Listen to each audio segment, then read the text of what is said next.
Joule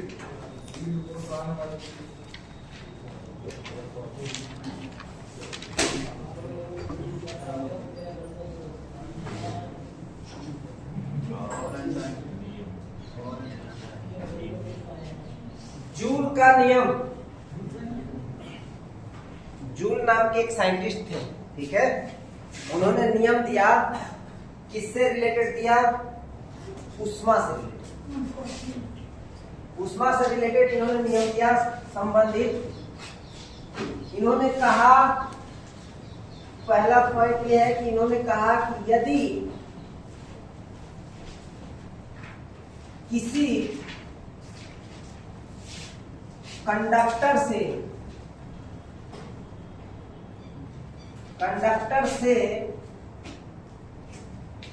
current प्रवाहित हो,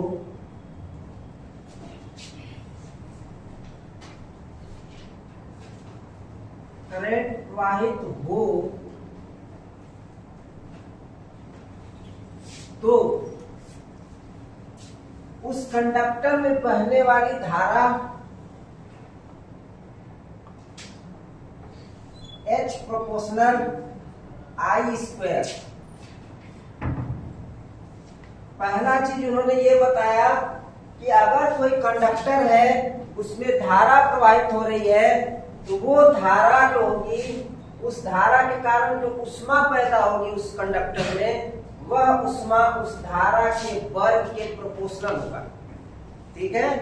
H proportional I square, पहली चीज इन्होंने ये बताया। दूसरा उन्होंने कहा कि अगर उस कंडक्टर में धारा प्रवाहित हो रही है, उस कंडक्टर का रेजिस्टेंस जो है R, ठीक है, अगर उसका रेजिस्टेंस R हो कंडक्टर का, तो उष्मा जो होगी उस R के प्रोपोर्शनल होगा। दूसरा चीज इन्होंने ये कहा कि कंडक्टर के रेजिस्टेंस पर भी उष्मा डिपेंड करेगी, प्रोपोर्शनलिटी डायरेक्ट समानुपाती होगा। जैसे जैसे रेजिस्टेंस कंडक्टर का बढ़ेगा, यानी अधिक रेजिस्टेंस के कंडक्टर को आप यूज करते हैं, तो अधिक उष्मा पैदा होगी। अगर उसमें धारा बढ़ रही है, तो धारा अगर 2 गुना बढ़ रही है, तो उष्मा 4 गुना बढ़ेगी, ठीक है।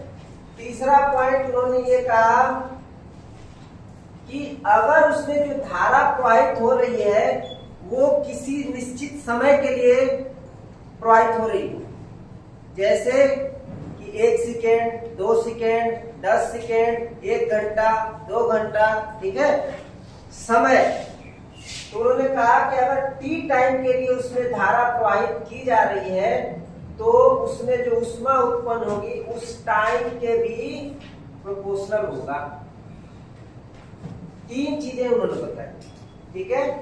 फिर इन तीनों से जूल्स का एक फार्मूला बना,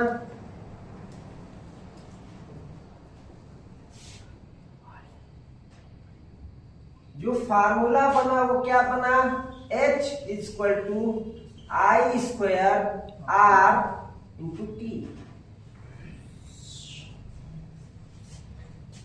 उष्मा का मात्रक जूल।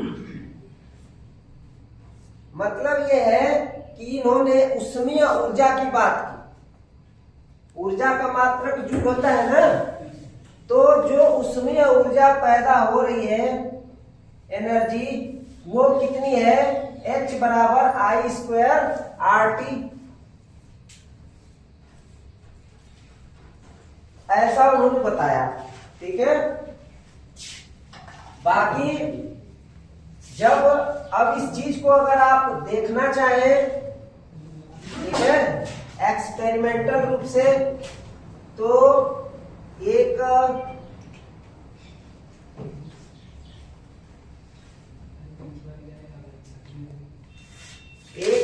बर्तन लिया और इस बर्तन में हमने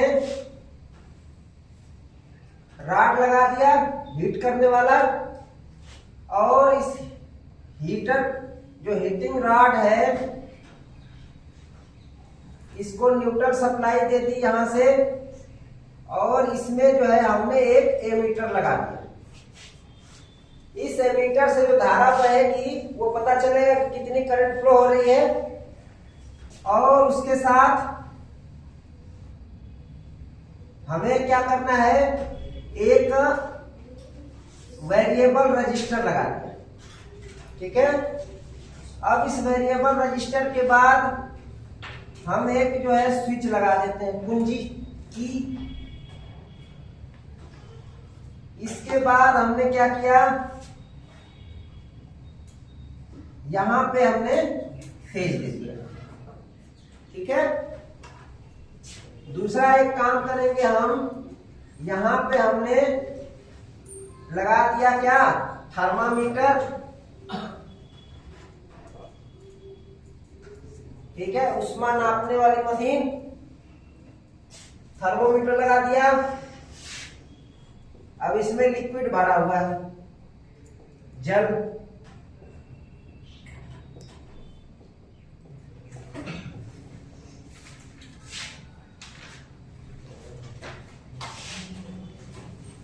समय आप टाइमर अपने आप यहाँ पे ऑन कर सकते हैं। तो कह रहे हैं कि सप्लाई यहाँ पे दी गई Vs, तो सप्लाई देने के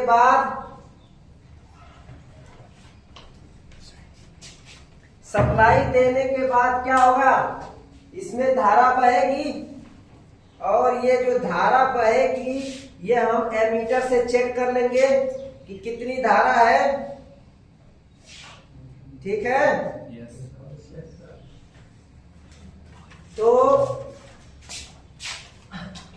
ये धारा जो है हमने यहां मीटर से निकाला, यानी आपको करंट का पता चल गया। Current passes through conductor। ठीक है, और यहां से हम वेरिएबल रेजिस्टेंस से हम फिक्स कर रहे हैं कि कितना रेजिस्टेंस हम इसे दे रहे हैं, सर्किट में कितना रेजिस्टेंस। में क्या है, आप डायरेक्ट लगा देंगे तो इसका रेजिस्टेंस तो फिक्स है, उस पे वो चल रहा है। लेकिन आपको ये चेक करना है, वेरीफाई करना है कि अगर हम रेजिस्टेंस घटा रहे हैं तो क्या हो रहा है, रेजिस्टेंस बढ़ा रहे हैं तो क्या हो रहा है। ये चीज देखने के लिए एक्सपेरिमेंट रूप में आप इस तरह से करेंगे। तो यहाँ पे R वेरिएबल रेजिस्टेंस है, जो इसकी वैल्यू आप निकाल लेंगे, यानी रेजिस्टेंस इन सर्किट। ये सर्किट है, इसमें रेजिस्टेंस कितना है, फिर कितने टाइम के लिए। ठीक है, टाइम फॉर वर्किंग, कितने समय के लिए कार्य कर रहा है। तो उसके आधार पर आप जो है यहाँ पे ऊष्मा निकालेंगे। ऊष्मा जो है यहाँ पे इस फार्मूले से निकालेंगे। एक यहाँ थर्मामीटर डायरेक्ट आपको ऊष्मा दिखा देगा डिजिट में, डिजिटल आपने लगा रखा कितना ऊष्मा पैदा हो रही है। ठीक है, तो यहाँ ऊष्मा पता चल गया, यहाँ इस फार्मूले से आपने निकाल लिया। फिर आपको वैल्यू मिलेगी H बराबर I²RT। तो आपको मिला क्या, जब आप यहाँ पे वेरिएबल रजिस्टर से रेजिस्टेंस पूरा हटा दिया, आपने डायरेक्ट लगा रखा, उस वक्त ये ऊष्मा ज्यादा पैदा करेगा क्योंकि करंट का मान अधिक है। जैसे ही आपने वेरिएबल रेजिस्टेंस से इसमें रजिस्टर सर्किट में जोड़ा रेजिस्टेंस, तो इस पूरे परिपथ का रेजिस्टेंस बढ़ गया। जब रेजिस्टेंस बढ़ेगा तो इसमें वोल्टेज का ड्रॉप होगा, वोल्टेज का ड्रॉप होगा पूरा, तो पूरा ओवर करंट कम फ्लो होगी। जब करंट कम फ्लो हुई, रेजिस्टेंस भी आपका क्या हुआ, बढ़ गया। तो ऑलरेडी आप जानते हैं किसी परिपथ में रेजिस्टेंस बढ़ाएंगे तो धारा का मान कम होगा। जब रेजिस्टेंस बढ़ा, धारा का भी मान कम हुआ, रेजिस्टेंस बढ़ गया, तो रेजिस्टेंस बढ़ने से क्या होगा, ऊष्मा बढ़ेगी। यही दिख रहा है फार्मूले से। लेकिन करंट घट गई, और जब करंट घटेगा तो यहाँ आप देख रहे हैं कि रेजिस्टेंस अगर हमने 2 गुना किया तो करंट कितना होगा? करंट कम होगा ना, करंट भी कम हो रहा है, रेजिस्टेंस भी, रेजिस्टेंस हमने बढ़ाया तो उसमें बढ़ेगी, यही कह रहा है फार्मूला। लेकिन करंट इतना कम हो जाएगा, अब करंट कम हुआ, ये कह रहा है कि कम होने से उसमें घट जाएगी। आया समझ में? यानी आप रेजिस्टेंस बढ़ा रहे हैं तो यहाँ पे आपको उसमें बढ़ते हुए नहीं दिखेगा। क्यों नहीं दिखेगा? वो आप अगर देखना चाहते हैं कि रेजिस्टेंस बढ़ाने से उसमें बढ़ रही है तो इसके लिए आपको क्या करना होगा, यहाँ पे करंट की वैल्यू फिक्स रखनी होगी। और करंट की वैल्यू फिक्स रखने के लिए आपको वोल्टेज को बढ़ाना होगा। जब वोल्टेज बढ़ाएंगे तो इसको वोल्टेज अधिक मिलेगा, अब इस बंटवारा होगा ना, सीरीज पहले पढ़ा आपने, सीरीज में वोल्टेज डिवाइड होगा। जब इसे वोल्टेज पूरा मिलेगा तो उसमें बढ़ेगी, यानी आपको दिखा है कि रेजिस्टेंस हमने बढ़ाया तब भी उसमें बढ़ी।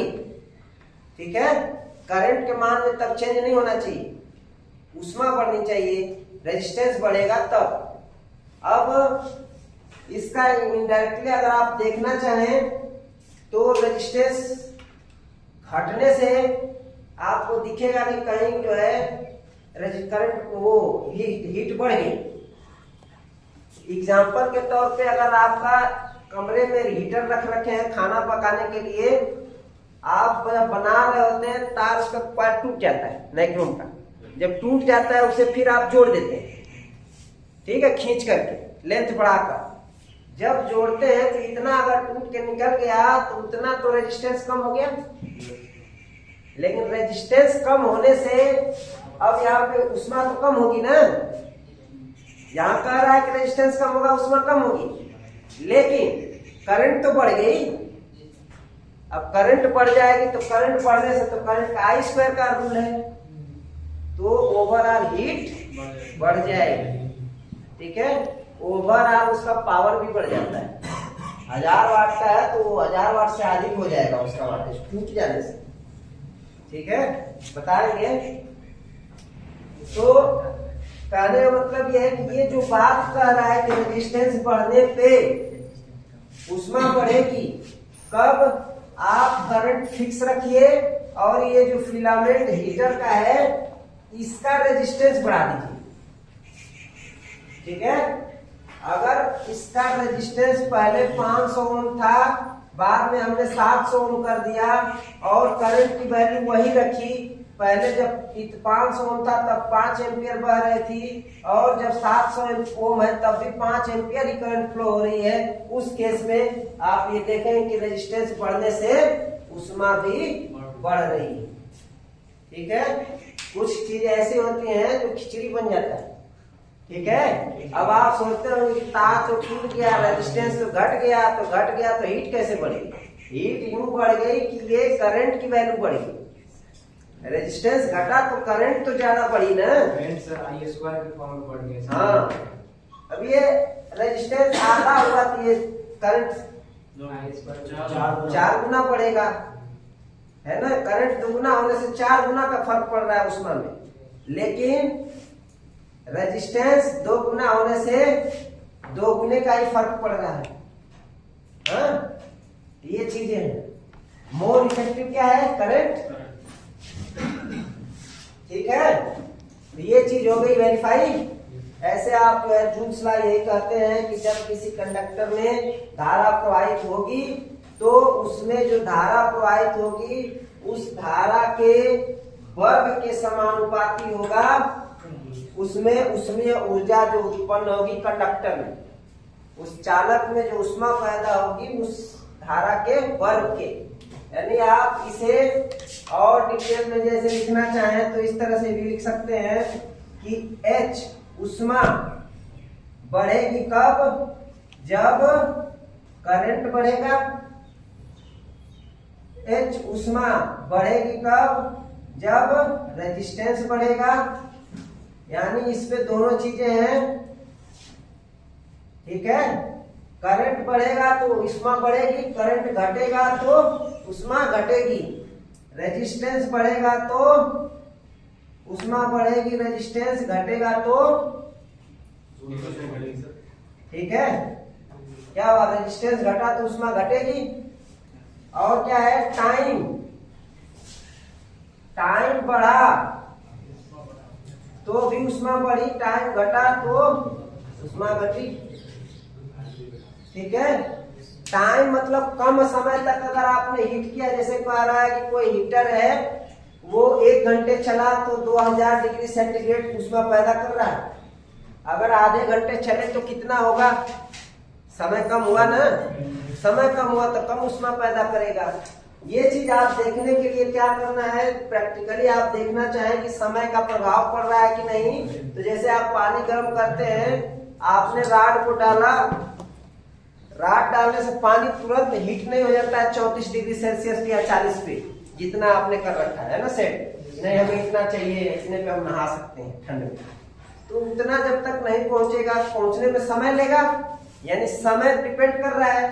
पावर तो ये इतना ही ले रहा है ना, हीटर जो है पावर उतना ही ले रहा है, लेकिन वो उष्मा जो पैदा कर रहा है वो भी कुछ समय में, पहले शुरू में कम हीट रहेगा, कुछ समय बाद आप देखते हैं कि हीटर का एलिमेंट पूरा लाल हो जाएगा, है ना, गर्म हो जाएगा, उष्मा उस वक्त ज्यादा देगा।